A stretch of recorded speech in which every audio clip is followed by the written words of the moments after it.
I'm Yulia, the voice of the podcast Love to Heal, a journey of self-discovery, healing, and spiritual growth.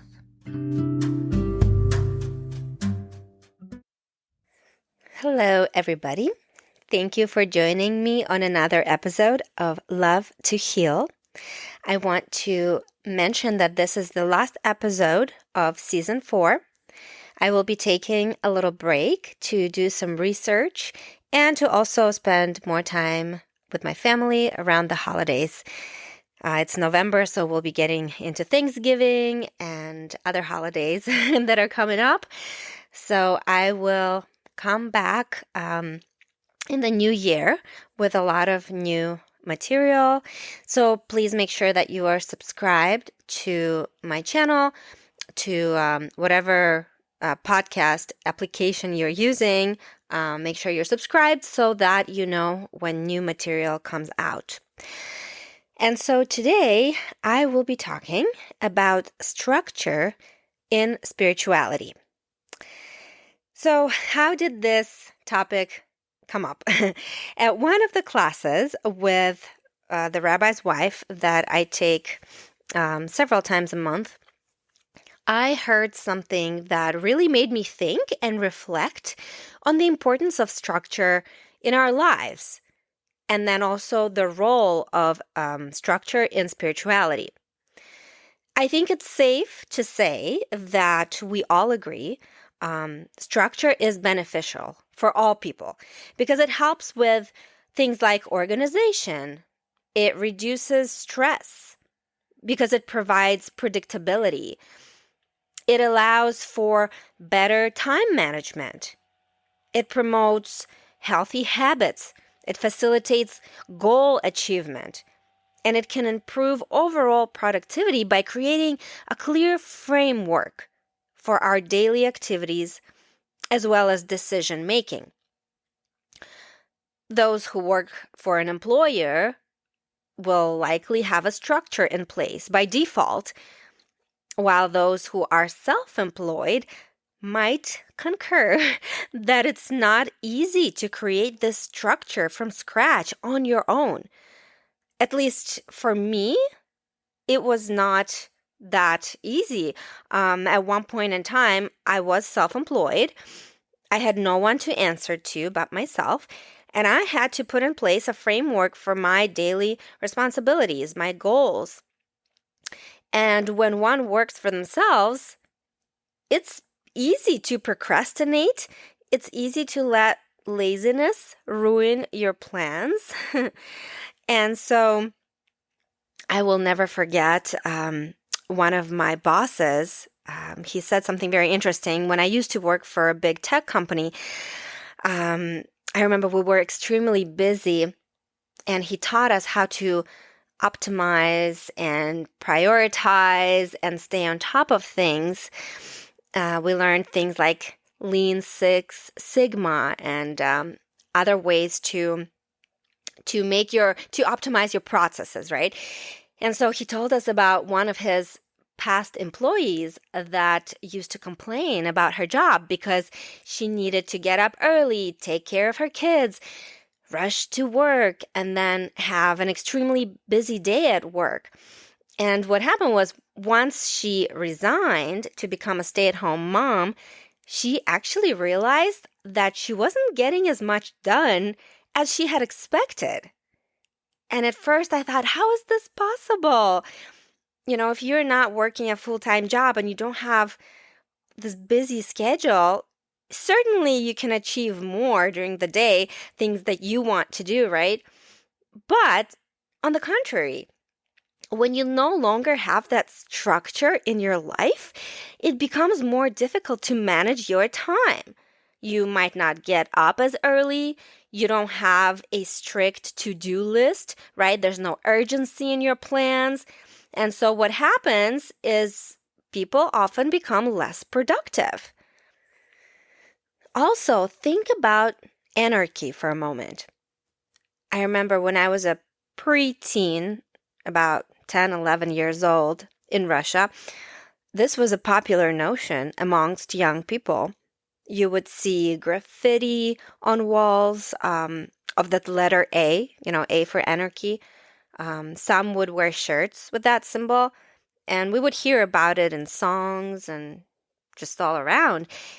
And yes, it was cool to that youth generation, but now I realize how silly that concept is, because anarchy is literally a state of disorder. It's pure chaos. You're probably wondering how all this relates to spirituality. Well, it's quite simple, and I've experienced it firsthand. I grew up as a sort of spiritual anarchist, if you will. And what I mean by that is there was never anyone in my life that gave me any kind of particular order or structure spiritually.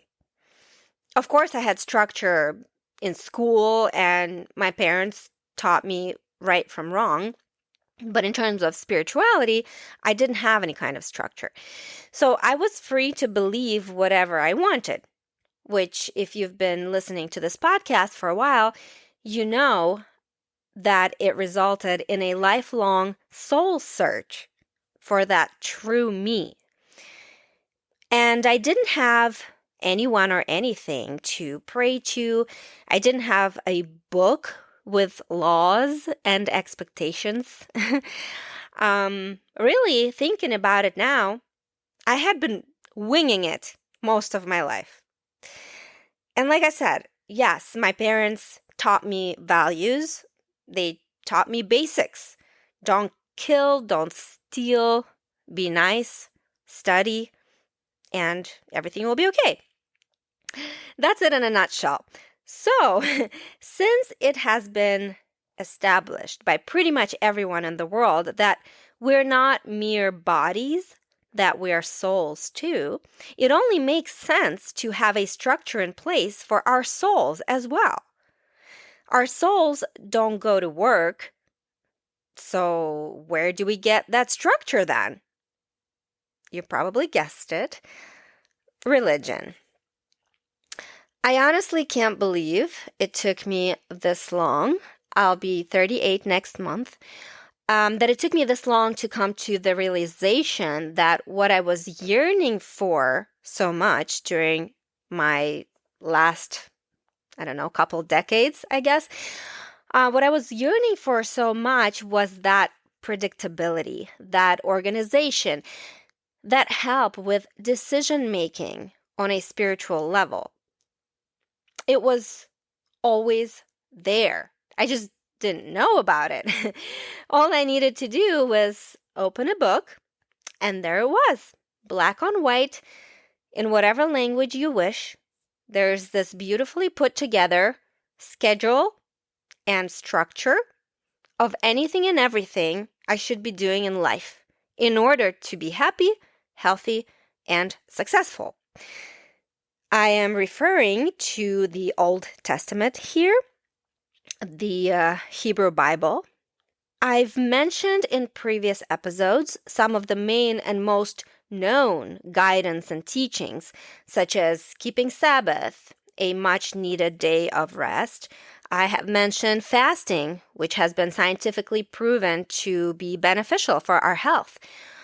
I've also mentioned in previous episodes kosher foods, namely avoiding pork and shellfish and some other foods to stay away from. But this doesn't cover even a fracture of what the Old Testament has to offer for everyday life. And for every situation you might fathom, there's an answer to everything. And this is something that our Rabbi tells us constantly in our synagogue.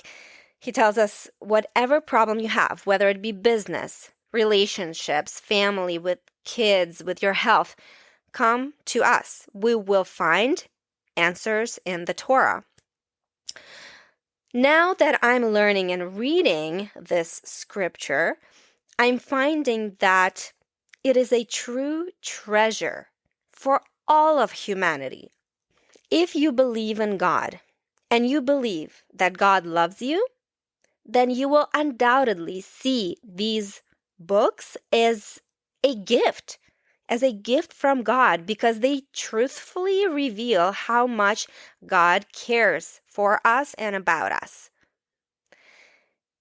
And for those who enjoy digging a little deeper, which I know I certainly do, will find much more meaning in the commandments that may sound straightforward at first glance. If you kind of look at them, you think, okay, well, it tells me, I don't know, not to eat this or not to do this. But there's so much more deeper meaning in all of these teachings. Take, for instance, the commandment found in Exodus 22:8 that states, "Build a parapet for your roof." In other words, God is commanding his people to build a fence around their roof to prevent people from falling off and blood spilling in the home.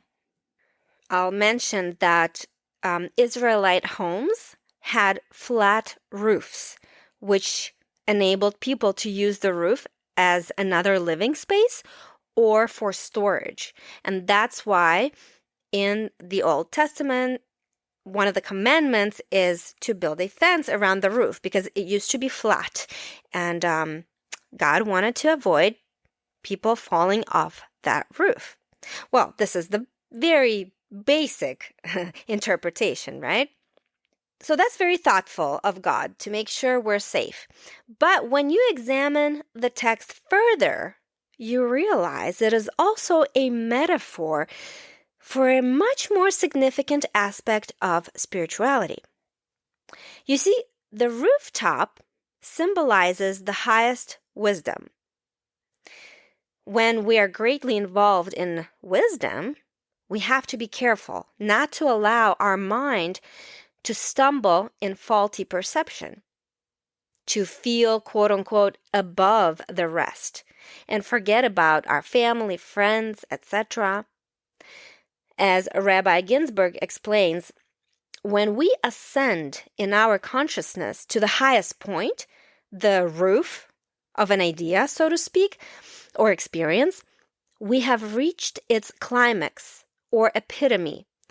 It is precisely here that danger lies. You might have heard also this expression, the higher you rise, the harder the fall, right? So we need a spiritual fence to ensure that when we reach those heights, we won't fall. Humility is the character trait needed to create such a spiritual fence around the higher consciousness. And how are we reminded of humility? Well, in Judaism, we are reminded to be humble through prayer and through the teachings in the Torah and in all of the Old Testament. Right? There's constant reminders to thank God for everything He gives us, to bow to God as our King, and to remember who is in control of our lives and of our souls. Another way to interpret the fence metaphor is how my rabbi's wife explained it. And I thought this was really interesting too, because whereas the previous example really examined spirituality and wisdom, this interpretation really speaks to our daily lives, to the practical. So the laws of the Torah, what they do is simply protect us each step of the way. The roof is symbolic of our head, and the fence, or the commandments, are a constant reminder to do the right things and to think proper thoughts. These commandments, originally 613, of which 320 are still observed today, are in place to ensure that we keep thinking straight, that we don't, quote unquote, fall off the roof and lose our way. Now that I'm a parent, I see how important it is to enable this fence around my kids' roofs. so that they choose the right path in life, a life of righteousness and love for God. I never had this fence around my roof. And again, I don't blame my parents for it, not one bit. We lived in a communist country and religion was not part of our lives at all. But looking back at the things I did, I can honestly say that I fell off the roof several times. And there were times when I got hurt. Thankfully, thank God, I was able to get up and try again. But many people don't get a second chance. I'm talking about things like drugs, crime, promiscuity, greed, lust. All these negative behaviors, all this can be avoided with that special fence that comes with one's spiritual awakening. So now I'm building this fence around my head. Better late than never, right? And now that I'm building it, I feel much safer. I feel like I'm a better human being. Oh, and did I mention I'm happier and healthier? So, in conclusion, structure and limits are a great thing for us humans. And I wish that people didn't have that negative notion of religion, because at least I can speak for Judaism, right? Because I am Jewish and I feel a deep connection to Judaism now that I have searched my soul and found myself. And I can say that I can only see positive messages in the Old Testament, which are all geared towards the human spiritual development, spiritual growth, and becoming a better human being as you do that. And unfortunately, or fortunately, I don't see where else I can get the same structure, the same guidelines to go by in this life. And that's why I'm so adamant about teaching this to my kids and to everybody who wants to listen and learn from this Old Testament and how it can apply to our modern life. Because let's face it, I'm not going to become an Orthodox Jew in this lifetime, I don't think. Maybe in my next life. But in this life, all I can do is do my best, give it my all, and follow these ancient teachings that God so clearly made available to all people. I'm so excited to continue with this podcast, and I hope that you stay on this journey because the spiritual growth continues, and there's so much more to learn, and I'm so excited to share life hacks and all kinds of teachings that are sure to turn your life around and help you find light in any and all situations on this journey called life. So thank you for listening. I will leave you today with an excerpt from the book titled The Great Partnership by Jonathan Sacks. Enjoy, and until next time. Wisdom tells us how the world is. Torah tells us how the world ought to be. Wisdom is about nature. Torah is about will. It is about human freedom and choice and the way we're called on to behave. Wisdom is about the world God makes. Torah is about the world God calls on us to make, honoring others as bearers of God's image, exercising our freedom in such a way as not to rob others of theirs.